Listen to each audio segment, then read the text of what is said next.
What's up, Duelists? MD here, and today with me is my friend Bryce. What's up? And he has another awesome deck profile for us today, so why don't you tell the nice fans out there what we got today? Well, we're going to be deck profiling the good old Kozmos. This lovely deck here that seems to be sticking around here, the TCG exclusive. As we did last time, we did Burning Abyss. That was also last year's TCG exclusive deck. This is the new one that they had from, or excuse me, I said last year, 2 years ago. Burning Abyss is a TCG exclusive deck, and this one here is the new one for this coming past year. I had no idea that the whole Kozmo engine was TCG only. Absolutely, this is our little egg.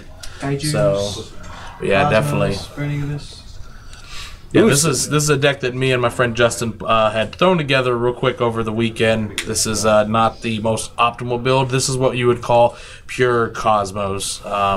There's different builds out there, Fire King and Demise. Those are a little bit more, a little bit better of a build when it comes to playing competitively. No, but so pure Kozmos alone does seem to have a lot of power. Oh, definitely, yeah. If you know how to play it correctly and you have an opponent who doesn't know exactly what they're doing, they can get their face pushed in rather quickly.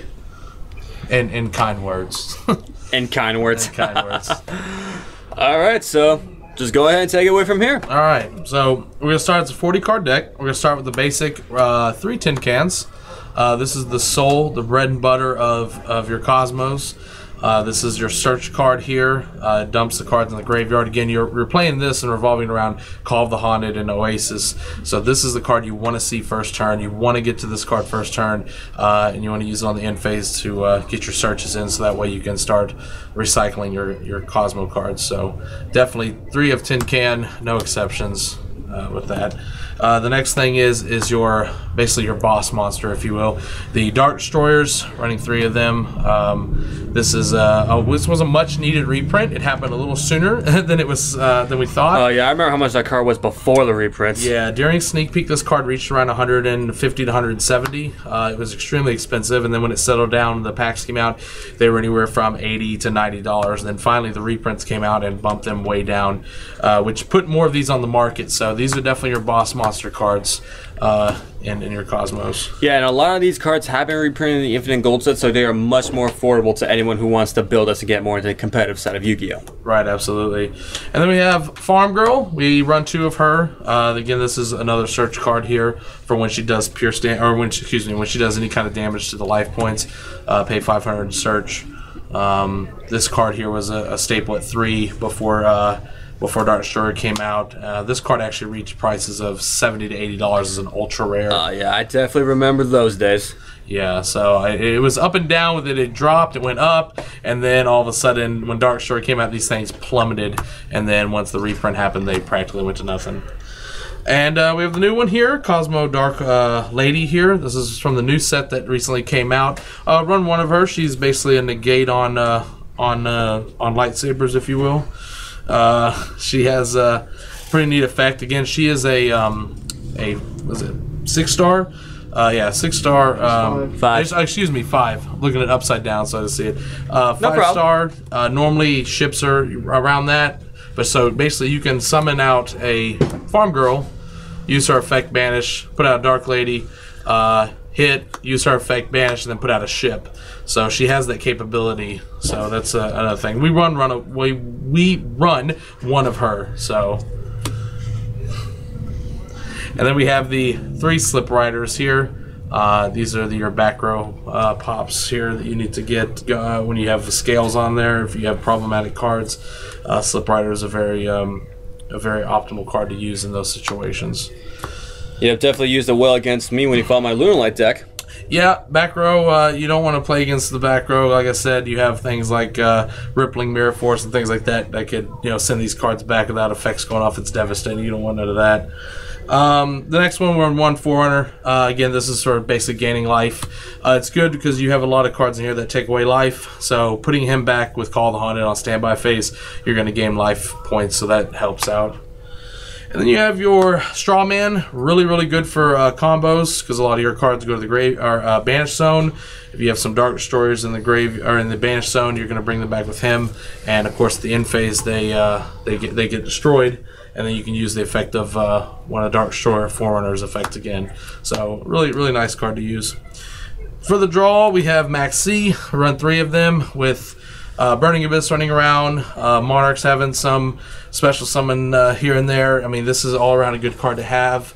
Until the meta slows down, this is going to be a big card to have. Now, I remember when that card was ridiculously expensive. Well, the funny thing is, these are still like $10 to $11 just for the gold rares. Even the gold? Yes, even the gold. They are definitely holding their value because it is such a big staple in here. Until, like I said, the meta slows down, we will always see Max Cs until that happens. Yeah, if it slows down. Yeah, we might not ever see that slow format again. I think Bujin is the slowest that ever goes. So that's pretty much the monster lineup. Like I said, the Kozmos is pretty much the only other non-Kozmo monster is the Max C. So that's what they so we got going here with the monster lineup. Going on to the spells, we have 3 of the Kozmo Towns. This is again is your staple spell card. This is this is one of the most broken cards in this deck. Being able to reshuffle, mulligan your hand, reshuffle, add cards back from the banished zone, and then when it's destroyed, add a Kozmo card from the deck to the hand. That's insane. I mean, I think one of the other better field spells out there were Gear Town. That was another big one. But this one here came in and it was put in some work. So this is definitely a 3 of if you're going to play Cosmos. Q-Town, Dragon Ravine. Yeah, all those. All those crazy field spells. Yeah. For mass removal, 1 Raigeki, 1 Dark Hole. The Dark Hole you can benefit from if you have to destroy your monsters to get more damage in if you needed to. Raigeki is just good if you can, like I said, just clear the board and push for more damage. So it's always good to have one of these in there just for problematic cards that come up. Next one, 2 E-Tellies. We don't run 3 because we can't. So 2 will do. You want to use these basically, like I said, on in phase. You can get Tin Can's effect. You can choose your chains. So you can use this, put out Tin Can, use the effect of Tin Can, get your search, in phase happens, and then you could banish your Tin Can. So you can still get the effect of that. So these are also good for farm girls, things of that nature, or straw mans as well.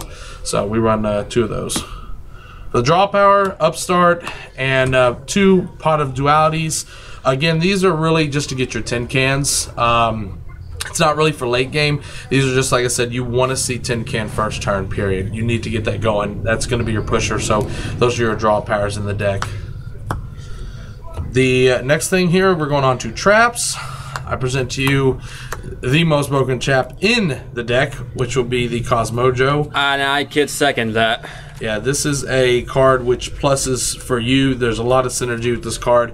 It pluses for you. It gets rid of problematic cards in the graveyard and gets rid of anything on the field that you want. It doesn't target. And it does not destroy either. So. It doesn't destroy. And then, like I said, it destroys one of your Cosmo monsters. So if you have a Dark Destroyer on the field, use this, destroy it. You're still going to get Dark Destroyer's effect. So these are definitely holding its value. But this was a much needed card for the Cosmo deck. Not that it needed it, but it's definitely helping it out greatly. Yeah.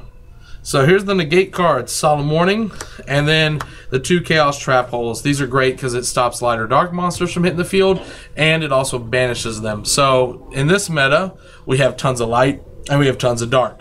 For example, even the Mirror Match, Burning Abyss, Monarchs, you name it. If it's light and dark, this is meant for it. And again, it banishes it.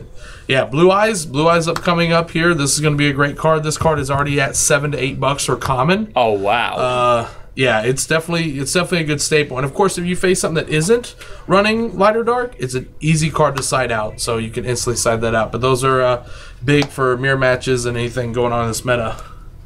Negate cards, we have Breakthrough Skills, which is really good for against Monarchs to stop them from getting their search and their special summon. And again, if you happen to have it in your graveyard, you can always use it again. It's always using trap cards twice. It's always good. And the Rebirth effect, the other reason why we have Tin Can. Oasis, we run 2 of these, and Call of the Haunteds. So with these cards here is the whole reason why Tin Can is good on the first turn. You build up your graveyard, it gives targets for these cards here. Of course, Oasis puts them in defense mode, so it's still good for you if you need to pop something with a Forerunner, or excuse me, a Dark Destroyer or a Slip Rider. Even though they go in defense, they still get their effect. And then again, also here with the Call of the Haunteds, it's just, that's the whole point, is building up the graveyard and putting them back on the field to get their effects again. And of course, when these cards are destroyed, they're destroyed again, you get another effect. So it's just a recyclable deck here, but these are the main things here when it comes to getting your cards back from the graveyard. Lots and lots of traps in this deck. Yeah, it's a pretty good amount of traps here. I think I have at least 13 here, give or take. But like I said, it's a 40-card deck. But that's the main deck there. Again, it's just pure Cosmos. It's just for fun. I would not consider it tournament tournament ready, if you will. It's tournament ready for your locals, maybe a little regional, but anything higher than that, YCSs or nationals, I would not advise it. There's better builds of Cosmos out there than this. So, but just for like a little affordable, fun way. Yeah, definitely. Absolutely. If any of you Pokemon players are getting into building competitive decks that can at least do something at your locals, Cosmos would be one of them that is somewhat affordable because of all the reprints, so it's definitely useful. On to the extra deck here. I'm missing 2 extra deck cards because I'm actually going to be adding some more in for the upcoming meta. We start out with Nova, and of course Nova's in there to make Infinity. You overlay these with the Slip Riders, so you have your Infinity play. You have your Gaia Charger. Again, that's just for piercing damage. You have your Super Quantum Mech Beasts. Again, these are all just toolbox cards in case the situation arises. Let's see here. We have your artifact Durendal or Durendal. Ooh, pretty looking Ultra. I mean, Ultimate. Forgive me. No, it's all right. It's all right. Then we have the Leviair. Again, that's for the 2 farm girls. You can start getting back cards that are banished. Then Volcasaurus, that is a huge card in here to just push for extra damage that you can overlay with Slip Rider. I mean, sometimes you just need to get that extra damage, and Volcasaurus removes the card out, and then you do, of course, its damage times its attack that it has. So that's always a great card. And also we have our Cyber Dragon Chimera Tech. And then the Cyber End Dragon as well, in case they decide to destroy the Cyber Dragon Chimera Tech. I keep saying Cyber Dragon. Yep. And then we have here the Pleiades. Let's go to, again, rank 5. And this card here is actually a gem of mine. This is the number 23 Lancelot. This came from the special edition. This card here is a huge problem for the Felgran structure deck that's out right now. I overlaid these with 2 Dark Destroyers, and this was definitely the MVP of the weekend for me. This weekend I went 4-1 with it. Technically should have went undefeated, but I misplayed with this card. But this card single-handedly gets a Felgran structure deck 1. Basically, this card is forced to negate any card that activates. So whenever someone activates a card, it detaches, negates it, destroys the card.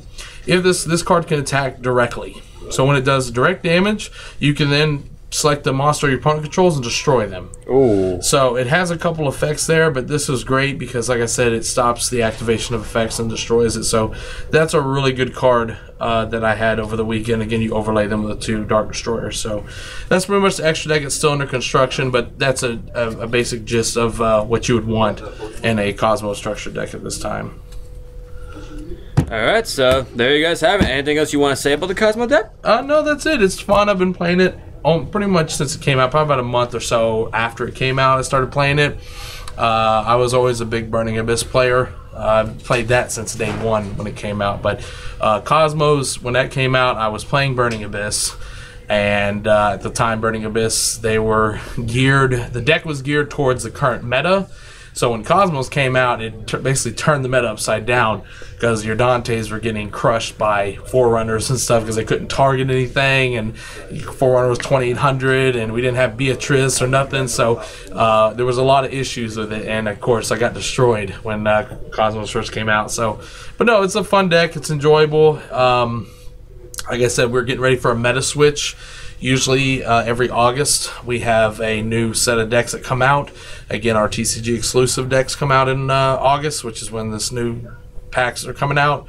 So the meta will change, and of course we have a ban list that's looming. It's after Nationals now, so we could get one here in the next coming weeks possibly. It just depends. Like I said, we do have Worlds coming up here at the end or in the middle of August. So is it possible to have the ban list before or after Worlds? With the way Konami works right now, it could be whenever. Konami was on a good track with its ban list, with its players, and Konami had a good connection with players in regards to communication, and right now our ban lists do not have a set date. So it's whenever Konami feels like putting them out. Sometimes it happens randomly, unfortunately. It affects the card market prices. A couple of people here are good about saving up cards that are going up in price or might go up in price, but of course when we know that a ban list is coming out, we learn to stockpile on cards. But when we don't know a ban list is coming out, well, it makes it unpredictable. I think the worst was with Shadal's. At that time, we did not know when the ban list was coming out, and then boom, it came out randomly, and the whole deck of Shadal's was destroyed. So being unpredictable, it has its good perks and its bad perks, but I liked it when they told you when it was coming out, so you knew when to get decks, you knew when to sell decks, and you didn't have to hold on to things. So I mean, for all we know, it could come out tomorrow, but who knows? Right, so for those of you trying to get to Yu-Gi-Oh, that's one thing you need to know. You definitely need to be on your toes when it comes to that list.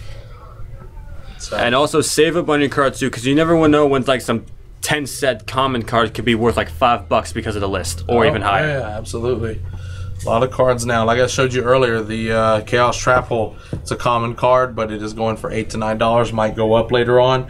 Perfect example of cards going up was Vanity's Emptiness. That card was at $3. That was a common card that reached around $40 to $45 for a common card.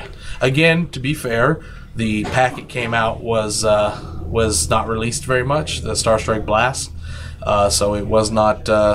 It was a short printed card, so there wasn't very many of them out there. But to be fair, that's how Yu-Gi-Oh can be. It's sort of like a Verse Seeker in Pokemon. It's uncommon, but it's a very expensive uncommon, and that's you very need true. them. So, but other than that, that's pretty much what I have to say about the deck. It's fun, it's enjoyable, and like I said, for you Pokemon players coming over to play Yu-Gi-Oh, it's a fun game. There's definitely, you can always play Pokemon and Yu-Gi-Oh at the same time.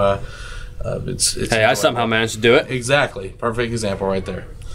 Alright guys, so if you enjoyed this awesome deck profile, be sure to leave a like, comment, and subscribe if you are new to the channel. And I will be doing my best to get a lot more of these powerful competitive deck profiles as often as I can for you guys. Because even though I love doing my fun profiles, for those of you trying to get to the game, I know you need to see the competitive stuff as well. So I'm going to be doing my best for that as well. So until next time, guys, this has been Magician's Descendant, along with my good friend Bryce. Thank you again so much, Bryce, for showing us your Kozmo deck today. No problem, I appreciate it. All right, and we will see you guys later.